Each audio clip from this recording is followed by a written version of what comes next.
प्रेम से बोलिए सदगुरु साहिब जी की जय हो। सतनाम साहिब।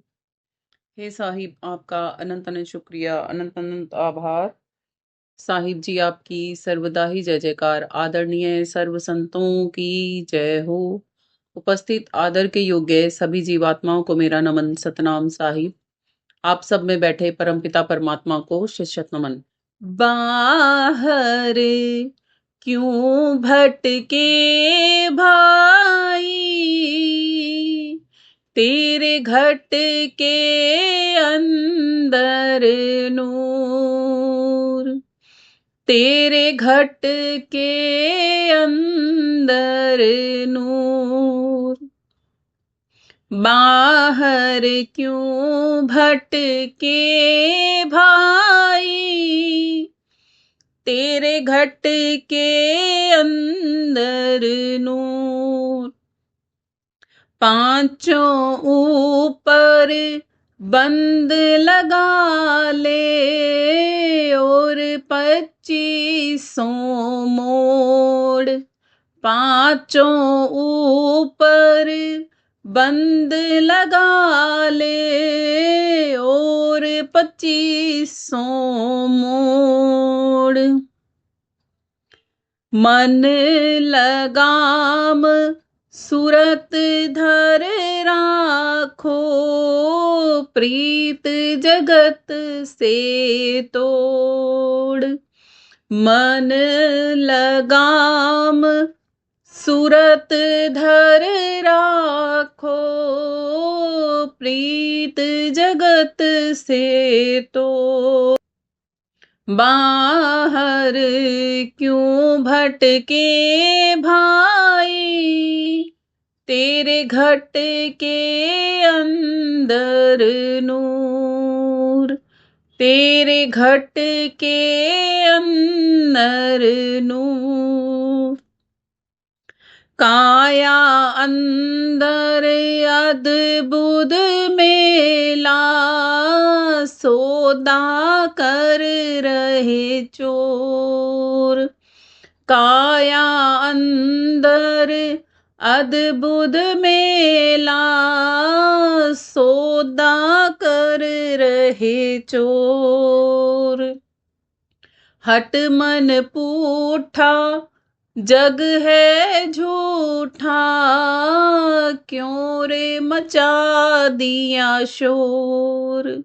हट मन पूठा जग है झूठा, क्यों रे मचा दिया शोर। बाहर क्यों भटके भाई, तेरे घट के अंदर नूर, तेरे घट के अंदर नूर। घट के अंदर है अविनाशी, तू क्यों हुआ कठोर। घट के अंदर है अविनाशी, तू क्यों हुआ कठोर। आत्म माही परम पद पावे, क्यों देखे कहीं और। आत्म माही परम पद पावे, क्यों देखे कहीं और। बाहर क्यों भटके भाई, तेरे घट के अंदर नूर, तेरे घट के अंदर नूर। साध अगाध अगम घर देखे, क्या देखे नर ढोर। साध अगाध अगम घर देखे, क्या देखे नर ढोर। प्रेम गली में प्रियतम मिलेंगे, बंधे इश्क की डोर। प्रेम गली में प्रियतम मिलेंगे, बंधे इश्क की डोर। बाहर क्यों भटके भाई, तेरे घट के अंदर नूर, तेरे घट के अंदर नूर। दर्शे पदम दामनी दम के, निक से भानु करोड़। दर्शे पदम दामनी दम के, निक से भानु करोड़। कहें कबीर सुनो भाई साधो, चित देख के अनहद की घन घोर। कहें कबीर सुनो रे चित दे के, अनहद की घन घोर। बाहर क्यों भटके भाई, तेरे घट के अंदर नूर, तेरे घट के अंदर नूर। क्या समझा रहे हैं साहिब? कहते हैं तेरे घट के अंदर ही तू नूर रूप में विद्यमान है, क्यों बाहर भटक रहा है? अरे जिन देवी देवताओं से मिलने के लिए हम बाहर मंदिर, मस्जिद, गिरजाघर और गुरुद्वारों में जाते हैं, और फिर भी हम उन देवी देवताओं तक से मिल नहीं पाते हैं। वो भी यदि असली मायने में आप मिलना चाहते हो ना उनसे, असल में तो वो भी हमारे घट में ही वास करते हैं, क्योंकि उनका स्थान आत्म स्थान से नीचे ही कहीं है। यदि हम ढूंढ सकें तो ढूंढ सकते हैं। संतों ने, साहिब ने कहा भी है, ढूंढ ढूंढ में ढूंढ है, ढूंढ ढूंढ में ढूंढ। ढूंढना चाहे ढूंढ को, तो या ही ढूंढ में ढूंढ।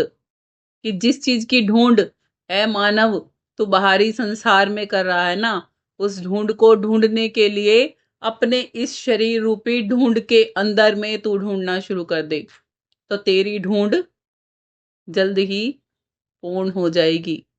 वो ढूंढ मिल जाएगा जिसे तू बाहर ढूंढ रहा है। बाहरी दुनिया में चराचर सुख के साधन, तमाम साधन जिन्हें हम सुख साधन कहते हैं, वो हमारे शरीर को आरामदायक बना सकते हैं, अपितु हमें सुखी कभी भी नहीं कर सकते। यदि वो बाहरी संसाधन हमें सुखी कर सकते होते, तो करोड़पति लोगों को आप देखोगे ना, तो न्यूज में हर रोज टेलीकास्ट होती हैं खबरें, वो भी दुखी ही मिलेंगे, और उनसे ज्यादा दुखी मिलेंगे, उनसे ज्यादा टेंशनों में ग्रस्त मिलेंगे, जितना कि एक सामान्य इंसान नहीं होता। उनकी जिंदगी का आप आकलन करने जाओगे ना, तो आपको पता लगेगा इतनी धन दौलत, इतना माल खजाना इकट्ठा करने के बाद उससे भी कई गुना ज्यादा सिक्योरिटी गार्ड के भरोसे उन्हें अपनी जिंदगियां गुजारनी पड़ती हैं। उन्हें हर पल अपनी मृत्यु का डर रहता है कि पता नहीं कौन कहां से कैसे हम पे हमला कर दे, रहता है ना। और जो नीचे वाले लोग हैं ना, जिनके पास धनाढ्य इतने जो नहीं बने हुए, उनको क्या होड़ लगी हुई है कि हम और अमीर और अमीर और अमीर बनते जाएं। और संतों को आपने देखा है कभी वो कैसे जीवन जीते हैं? फकीरियत में जीवन जीते हैं। कहते भी हैं, हुई मौज फकीर की, दिया झोपड़ा फूंक। वो झोपड़ा फूंक क्यों दिया? क्योंकि फकीर को पता है उस झोपड़े की भी जरूरत एक समय तक ही रहती है, मृत्यु के बाद तो उस झोपड़े की भी जरूरत नहीं रहती। और साहिब ने तो कहा भी है, जो साहिब मिलन की चाह है ना, तो घर बार फूक के चलना पड़ेगा साथ में। अब घर बार ऐसे थोड़ी ना फूकना है कि घर के प्रत्येक बंदे को पकड़ो, उसमें आग लगाओ और कहो ले भाई फूक दिया। नहीं जी, अपने अंतःकरण से बाहर निकालना है इस संसार को। अपने जिस मन में आपने इस संसार को बिठा रखा है ना, वहां पर प्रभु भक्ति को बिठाना है, और वहां से इस संसार को इस कदर निकालना है कि पुनः इस संसार में आप उलझ ना पाओ। जैसे आपको अभी स्टोरी सुनाई थी ना,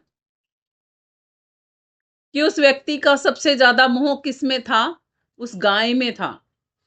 घर में इतने तमाम सदस्य होने के बाद भी किसी ना किसी से हम मोह से जुड़ ही जाते हैं। तो जिससे वो सबसे ज्यादा मोह से जुड़ा हुआ था, उसी के ही गर्भ से उसने जन्म लिया। आपने जड़ भरत की, जो कि एक भगत के रूप में थे, उनके बारे में भी आपने सुन रखा है। जड़ भरत कौन थे? एक राजा थे। राजा करने के बाद उन्होंने भक्ति की। भक्ति इतनी की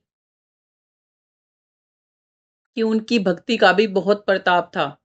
मगर एक हिरण के बच्चे को पालते पालते अंत समय में ये सोच बैठे कि मेरे जाने के बाद इस हिरण का क्या होगा। तो जड़ भरत जैसे ऋषि को भी देही धारण करनी पड़ गई थी एक हिरण की। तो अब सोच लो, जब साहिब ने खुद बताया है कि एक हिरण के कारण जड़ भरत धारी दे, कहें कबीर उनकी कौन गति, जिनके लाख स्नेह। हमारे तो स्नेह ही नहीं पता। हमें तो अपना अगर हम देखने जाए ना, उन्हें तो ये तो पता था कि किसी एक से उन्हें इतना प्रेम है। हमारे तो प्रेम ही इतने सारे हैं कि हमें तो यही नहीं पता कि हमारी गतिमति होनी क्या चाहिए।